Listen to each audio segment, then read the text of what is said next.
அல்ஹம்துலில்லாஹ் அஷ்ஹது அன் லா இலாஹ இல்லல்லாஹு வஹ்தஹு லா ஷரீக லஹ்.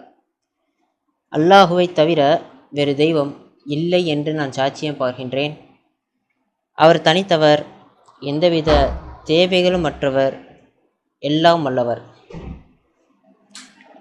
இன்ஷா அல்லாஹ் இந்த ஜும்மாவுக்கு இந்த இறுதி வேதத்திலிருந்து சில வசனங்களை பார்ப்போம்.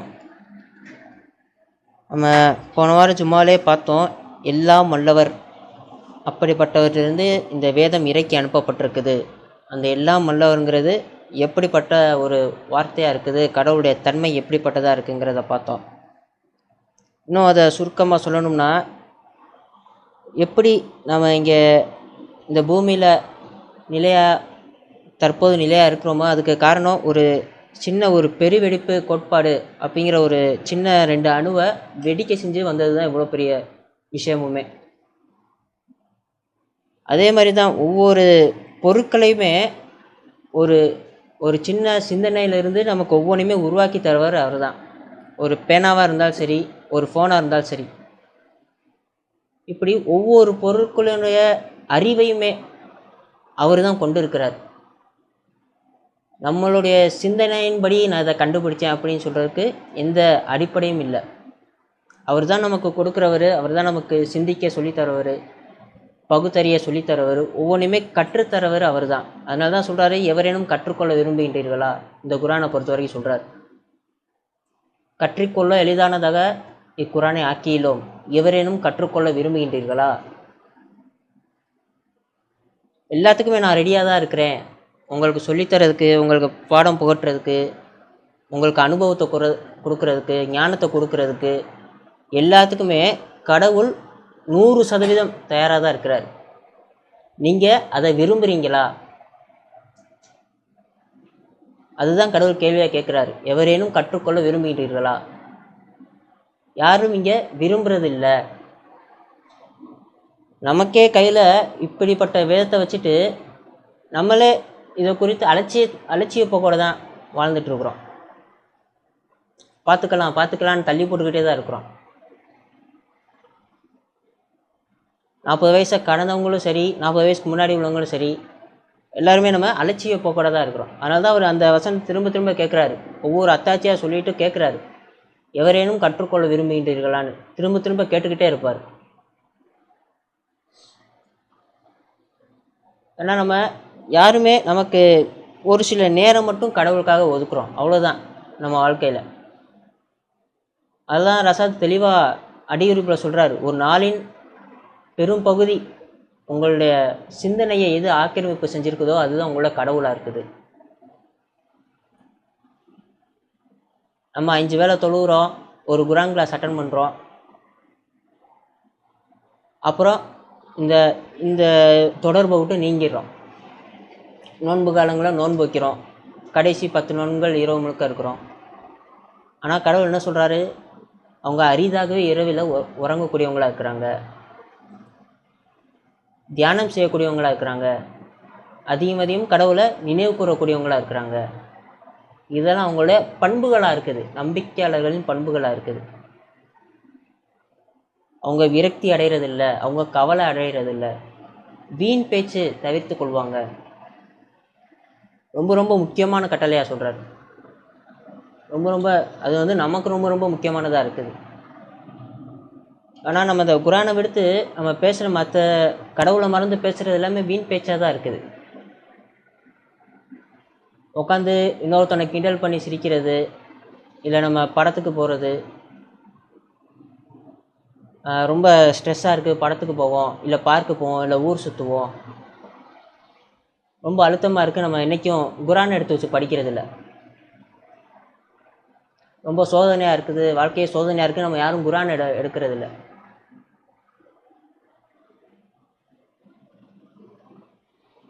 அதெல்லாம் கடவுள் கண்டனம் செய்கிறார். அதெல்லாம் நம்பிக்கையாளருடைய பண்புகளாக இல்லை அப்படிங்கிறத தான் சொல்கிறேன். அவங்களுக்கு ஒரு கஷ்டம் வரும்போது அவங்க இந்த குரானை படிப்பாங்க. ஏன்னா இந்த குரான் ஒரு அருமருந்தாக இருக்குது, ஒரு நிவாரணமாக இருக்குது. உங்களுடைய கஷ்டங்கள் உங்களை விட்டு பறந்து போகிறத நம்மளால் பார்க்க முடியும் அப்படிங்கிற சொல்கிறார். ஏன்னா இந்த குரான் உங்களுக்கு ஆறுதல் அளிக்கக்கூடிய விஷயமா இருக்குது, கடவுளுடைய நேரடி வார்த்தைகளாக இருக்குது. அதுதான் இதோட தனித்துவமாக இருக்குது. கடவுள் உங்கள்கிட்ட பேசக்கூடியவராக இருக்கிறாரு. அதனால தான் அது உங்களுக்கு நிவாரணம் அளிக்கக்கூடியதா, ஆறுதல் அளிக்கக்கூடியதா, மகிழ்ச்சி அளிக்கக்கூடியதா, திருப்தி அளிக்கக்கூடியதா இருக்குது இந்த வார்த்தைகள் ஒவ்வொன்றும். அதனால தான் அதை சொல்கிறார், எல்லாம் வல்லவர்கிட்டருந்து இந்த வேதம் வந்திருக்குது, மிக்க கருணையாளர்கிட்டருந்து உங்களுக்கு இந்த வேதம் வந்திருக்குது, ஞானம் நிறைந்ததாக இருக்குது. ஞானம்ங்கிறது மாபெரும் பொக்கிஷமாக இருக்குது.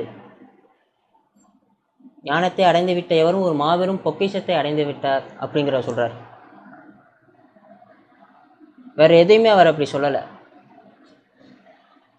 இவ்வளோ பணம் சம்பாதிக்கிறது, இவ்வளோ பிள்ளைகளை பெற்றுக்கொள்வது, இவ்வளவு நோயில்லாத வாழ்க்கை, அதெல்லாம் அவர் சொல்லலை. ஞானம், இந்த குரான் தான் ஞானமாக இருக்குது. ஞானத்தை அடைந்து விட்டவரும் ஒரு மாபெரும் பொக்கிஷத்தை அடைஞ்சிருக்காங்க.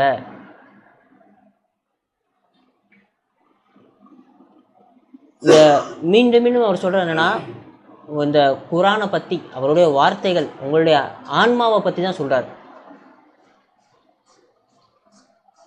உங்களுடைய ஆன்மாவுக்கு தேவையானது வெறும் ஞானம்தான், இந்த வார்த்தைகள் தான். அதனால தான் நீங்கள் இதை மீண்டும் மீண்டும் படிங்க. ஏன்னா நீங்கள் தடுமாற்றம் அடையக்கூடியவங்களாக இருக்கீங்க. மானிட படைப்பு பலகீனமானதாக இருக்குது. ஒவ்வொரு கட்டத்துலையும் நீங்கள் இதுக்குள்ளே வருவீங்க, மறுபடியும் திரும்பி போவீங்க. இந்த உலகத்தால் நீங்கள் டிஸ்ட்ராக்ட் ஆவீங்க, திசை திருப்பப்படுவீங்க. அதனால தான் இந்த குரானை விட்டு, இந்த குரானில் தொடர்பை அதிகமாக ஏற்படுத்திக்கிட்டே இருங்க, வசனங்களை அசை போட்டுக்கிட்டே இருங்க. ஆனால் நம்ம இந்த குரான் நம்ம எல்லாருக்குமே முழுமையாக விளங்கிருச்சா அப்படிங்கிற கேட்டோம்னா நிறையா பேருக்கு ஒரு கேள்விக்குறியாக தான் இருக்குது. ஏன்னா புது புது விஷயங்கள் எதுவும் நமக்கு கொடுத்துக்கிட்டே தான் இருக்கிறார். கடவுள் மட்டும், காட் இஸ் ரன்னிங் எவ்ரிதிங், லா இலாஹ இல்லல்லாஹ், இதை இன்னும் நம்ம மனசில் உறுதிப்படுத்திக்கிட்டே இருப்பார். அந்த சின்ன சின்ன தடுமாற்றங்கள், நம்ம வாழ்க்கையில் பெரிய பெரிய தடுமாற்றங்கள் சிறுசாக ஆகும். அந்த அந்த சின்ன சின்ன தடுமாற்றங்கள் காணாமலே போயிடும் ஒரு கட்டத்தில். அதுதான் பரிபூரணமான மார்க்கம், பரிபூரண நம்பிக்கை, முழுமையான சரணடைதல் அப்படிங்கிற சொல்வார். அந்த வார்த்தைகளை சொல்கிறார். அதுக்கு தான் இந்த குரானை நீங்கள் திரும்ப திரும்ப படிங்க. இதுதான் உங்களுக்கு திருப்தி தரக்கூடியதாக இருக்குது. 4 பேர்கிட்ட கலந்து இந்த வீண் பேச்சுகளெல்லாம் விட இதுதான் உங்களுக்கு சிறந்ததாக இருக்குது. இதுதான் உங்களுக்கு மகிழ்ச்சி அளிக்கக்கூடியதாக இருக்குது. அப்படிப்பட்ட வேதத்திலிருந்து சில வசனங்களை பார்ப்போம். சூரா 48 முதல்ல சொல்கிறாரு,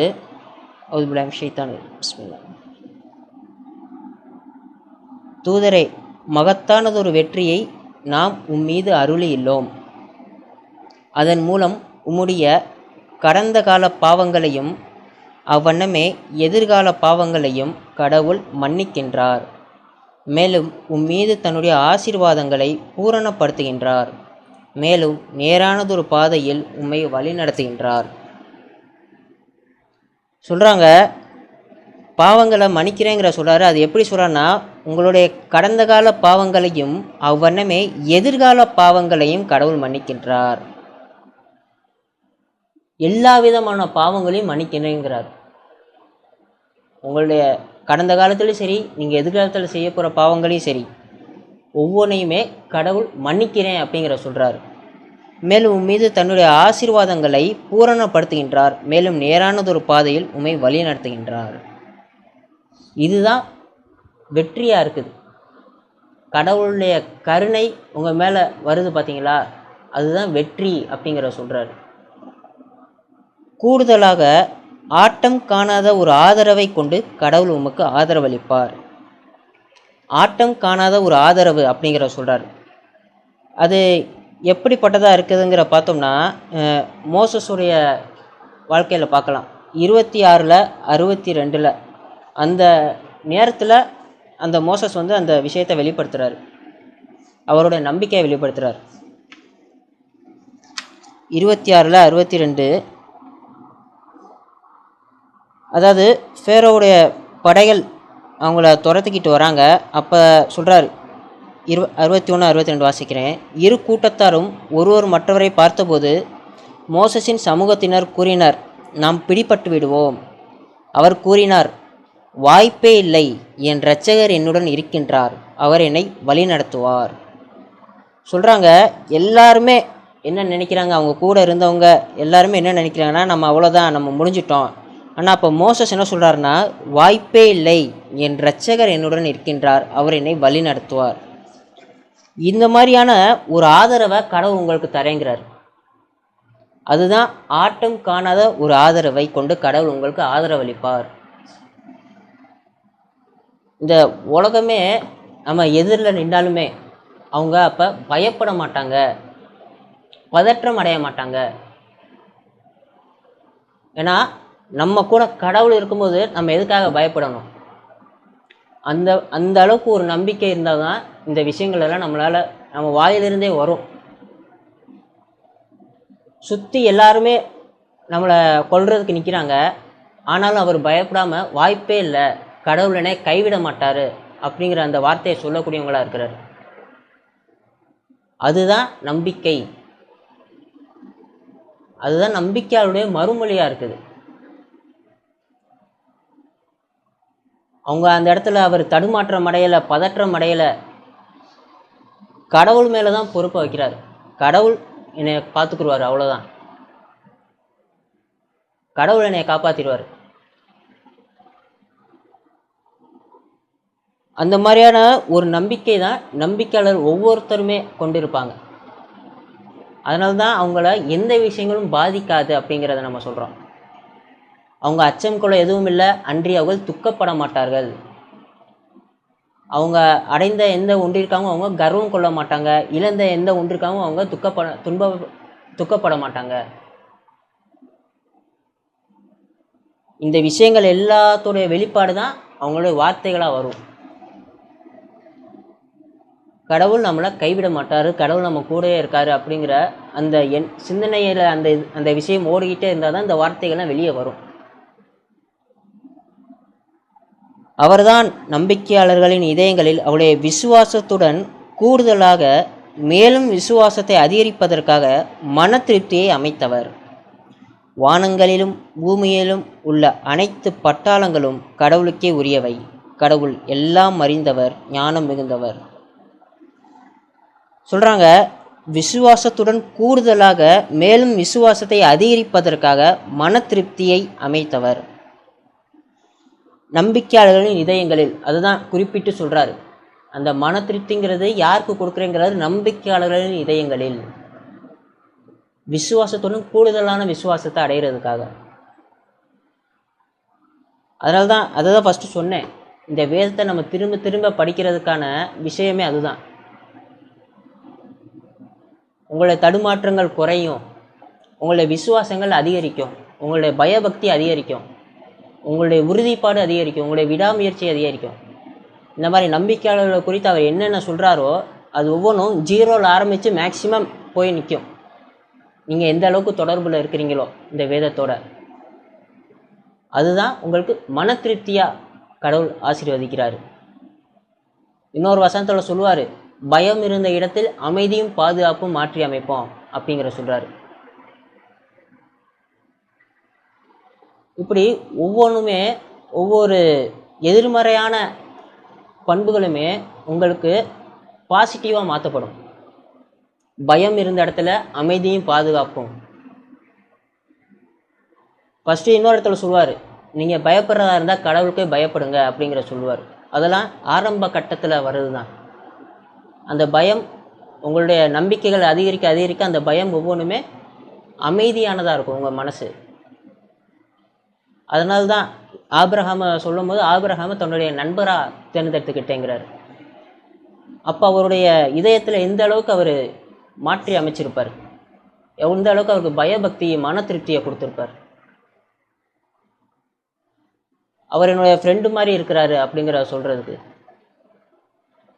இப்படி ஒவ்வொன்றுமே உங்களுடைய நம்பிக்கையின் அடிப்படையில் மாற்றி அமைக்கப்படக்கூடியதாக இருக்குது. பயமானது அமைதியும் பாதுகாப்பு இருக்குது. விரக்தி மன திருப்தியாக மாற்றி அமைக்கப்படும். எல்லா சூழ்நிலையிலுமே நீங்கள் அவங்கள திருப்தி அடைந்தவங்கள பார்ப்பீங்க. அவங்களுடைய முக பாவனைகளே நம்ம தெரிஞ்சிடும். அவங்களுக்கு கஷ்டங்கள் வந்தாலும் அந்த நடுநிலையை விட்டு அவங்க தாண்டி போக மாட்டாங்க. ரொம்ப குதூகலமாகவும் இருக்க மாட்டாங்க, உறைஞ்சு போயிட மாட்டாங்க. அதுதான் அவங்களோட இதுவாக இருக்கும், அவங்களோட நிலையாக இருக்கும். இன்ஷா அல்லாஹ் தொடர்ந்து பார்ப்போம். நம்மளோட ஆதி பாவத்துக்காக பாவனை கேட்போம். தூயில்லா அல்ஹம்துலில்லாஹ் அஷ்ஹது அன் லா இலாஹ இல்லல்லாஹு வஹ்தஹு லா ஷரீக லஹ். அல்லாஹுவை தவிர வேறு தெய்வம் இல்லை என்று நான் சாட்சியம் பார்க்கின்றேன். அவர் தனித்தவர், எந்தவித தேவைகளும் மற்றவர், எல்லாம் வல்லவர். இன்ஷா அல்லாஹ் தொடர்ந்து பார்ப்போம். அடுத்ததாக சொல்கிறாரு 5வது வசனத்தில், நம்பிக்கை கொண்ட ஆண்களையும் பெண்களையும் ஆறுகள் பாயும் தோட்டங்களுக்குள் அவர் நிச்சயமாக நுழைய அனுமதிப்பார். அதிலே அவர்கள் என்றென்றும் தங்கியிருப்பார்கள். அவர்களுடைய பாவங்களை அவர் மன்னிப்பார். இதுதான் கடவுளின் பார்வையில் மகத்தானதொரு பெருவெற்றியாகும். வசனத்தில் சொன்னாங்க பார்த்தீங்களா, மகத்தானதொரு வெற்றியை நாம் மீது அருளியுள்ளோம். அதுதான் இங்கே எக்ஸ்பிளைன் பண்ணுறாரு. எது மகத்தான பெருவெற்றினா, நம்மளுடைய பாவங்களை மன்னிச்சு நம்மளை சுவனத்தில் நுழையிறோம் பார்த்தீங்களா, அதுதான் மகத்தான பெருவெற்றியாக இருக்குது அப்படிங்கிற சொல்கிறாரு. இதுதான் கடவுளின் பார்வையில் மகத்தானதொரு பெருவெற்றியாகும். அவருடைய கருணைக்கு தகுதி அடைகிறது. அந்த வாழ்வின் நோக்கம், படைப்பின் நோக்கத்தை பூர்த்தி செய்கிறது இருக்குது பார்த்தீங்களா, அதுதான் பெருவெற்றியாக இருக்குது அப்படிங்கிற சொல்கிறார். வேற எதையுமே அவர் வெற்றின்னு சொல்லலை. யாரெல்லாம் அவங்களோட ஆன்மாக்கள் மீட்டு கொள்ளப்படுதோ அதுதான் அவங்களோட பெருவெற்றியாக இருக்குது. மேலும் நயவஞ்சக ஆண்களையும் பெண்களையும், போலி தெய்வ வழிபாடு செய்கின்ற ஆண்களையும் பெண்களையும் அவர் பழிதீர்ப்பார். ஏனெனில் அவர்கள் கடவுளை பற்றி கெட்ட எண்ணங்களை தாங்கி இருந்தனர். அவர்களுடைய தீமை அவர்களுக்கு எதிரான விளைவுகளையே திருப்பி தரும். ஏனெனில் கடவுள் அவர்கள் மீது கோபம் கொண்டிருக்கின்றார், அவர்களை கண்டனம் செய்கின்றார். மேலும் அவர்களுக்காக எரிக்கிடங்கை தயார் செய்துள்ளார். என்ன ஒரு துன்பகரமான விதி. அது சொல்கிறாங்க, பழி தீர்க்கிறேன் அப்படிங்கிற சொல்கிறாங்க. ஏன்னா அவங்க கடவுளை பற்றி கெட்ட எண்ணங்களை தாங்கி இருந்தனர். அவர்களுடைய தீமை அவர்களுக்கு எதிரான விளைவுகளை திருப்பி தரும். அவங்களோட கெட்ட எண்ணங்களாக இருக்கட்டும், எதுவாக இருக்கட்டும், இது எல்லாமே அவங்களுக்கு எதிரான விளைவுகளை தான் திருப்பி தரும் அப்படிங்கிற சொல்கிறார். அது மற்றவங்களையோ கடவுளையோ ஒருபோதும் பாதிக்காது. அது ஒவ்வொன்றுமே அவங்கள தான் பாதிக்கக்கூடியதாக இருக்குது. இந்த எண்ணங்களை பற்றி சொல்கிறார், இந்த சிந்தனைகள். ஏன்னா நம்ம பரிபூரண பாதுகாப்பு அப்படிங்கிற சொல்கிறாரு. அந்த பரிபூரண பாதுகாப்புங்கிறது கெட்ட எண்ணங்களே நமக்குள்ள இல்லாத ஒரு நிலையாக இருக்கும். நம்ம கண்ணால் பார்க்குற செயல்களை வச்சு தான் நம்ம ஒவ்வொருத்தரையுமே நம்ம எடை போடுறோம். அவங்க பேசுகிற பேச்சுக்கள், அவங்களுடைய செயல்களை வச்சு தான் நம்ம எடை போடுறோம். ஆனால் ஒருத்தரோட சிந்தனைகளை பற்றி நமக்கு தெரியாது. அந்த சிந்தனைகளையுமே முழுசாக மாற்றி அமைக்கப்படும்.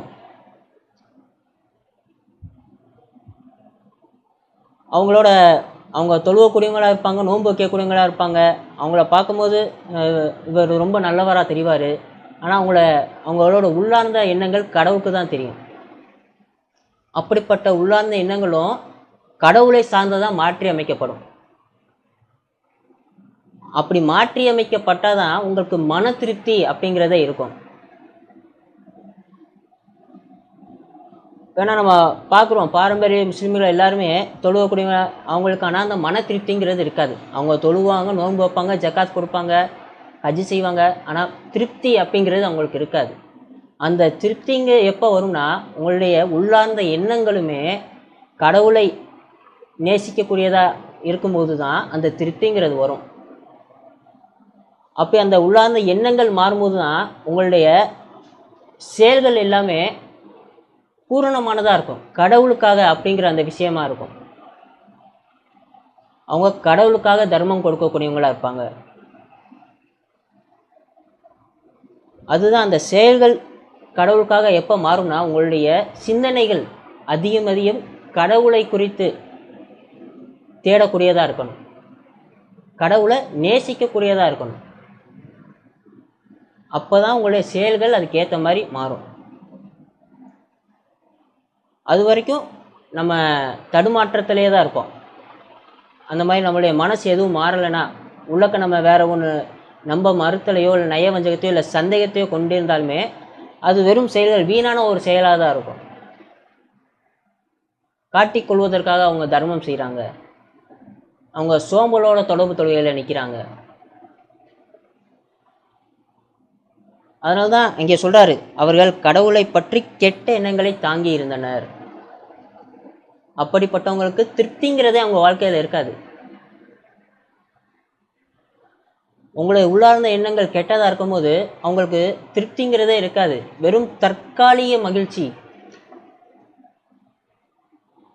அதுதான் அவங்க வாழ்க்கையில் இருக்கக்கூடியதாக இருக்கும். அது அவங்க அனுபவிக்கிறதுக்குள்ளே தீர்ந்து போயிடும்.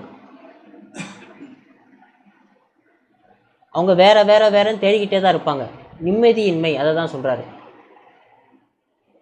ஆனால் நம்பிக்கையாளர்களை பொறுத்த வரைக்கும் அவங்களோட விசுவாசத்தை அதிகரிக்கிறதுக்காக அவங்களுக்கு மன திருப்தியை ஆசீர்வதிக்கிறேன் அப்படிங்கிற சொல்கிறார்.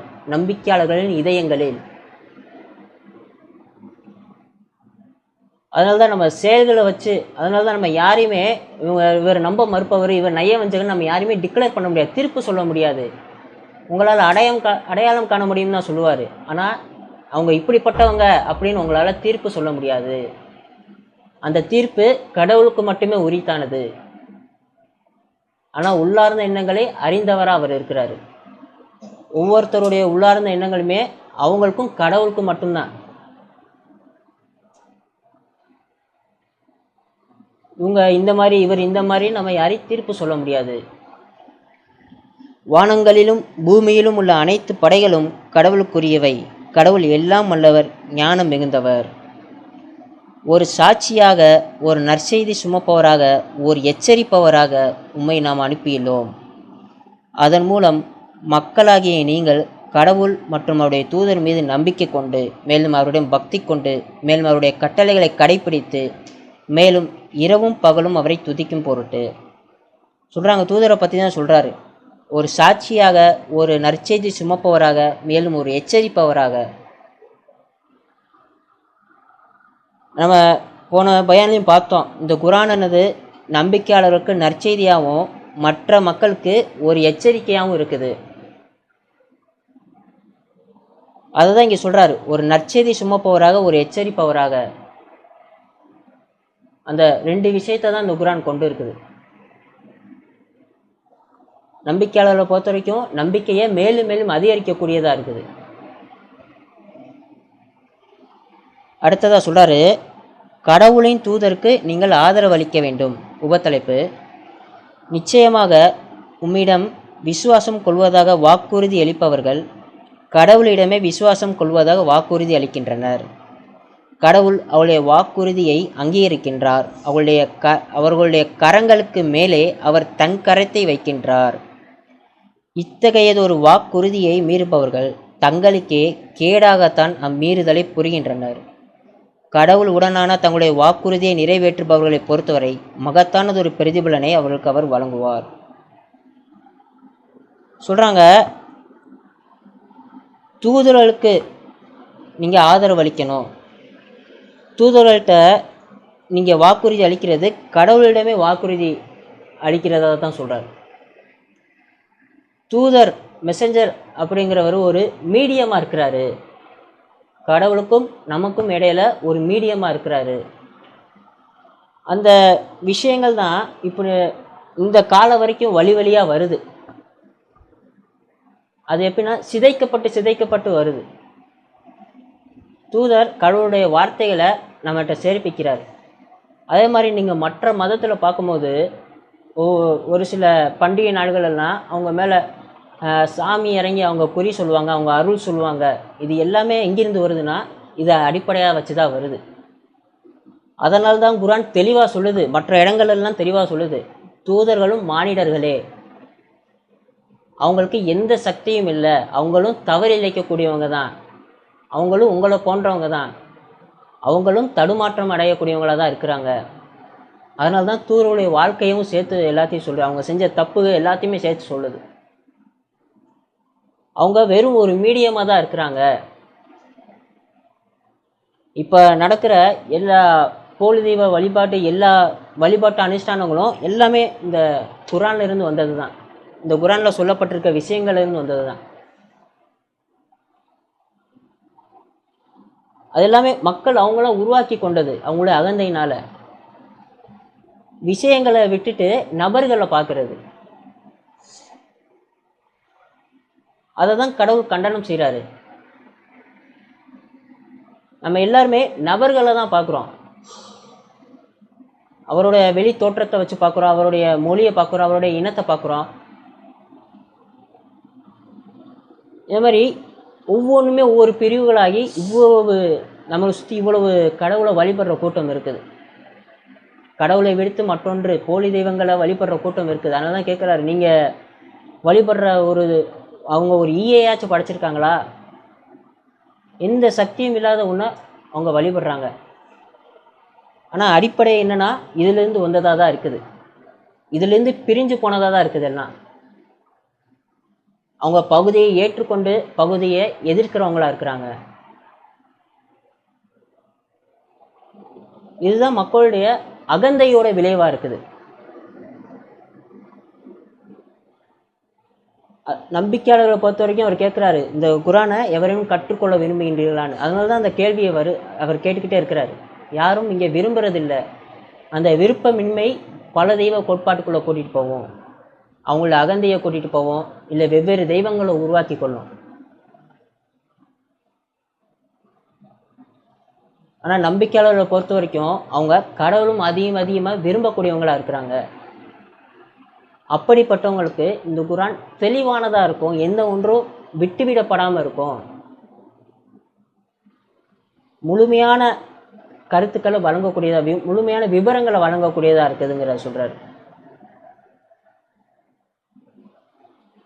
ஏன்னா இந்த குர்ஆன் அவங்க படிக்கும்போது புரியாமல் தான் அவங்க ஒவ்வொன்றையும் சிதைக்கிறாங்க.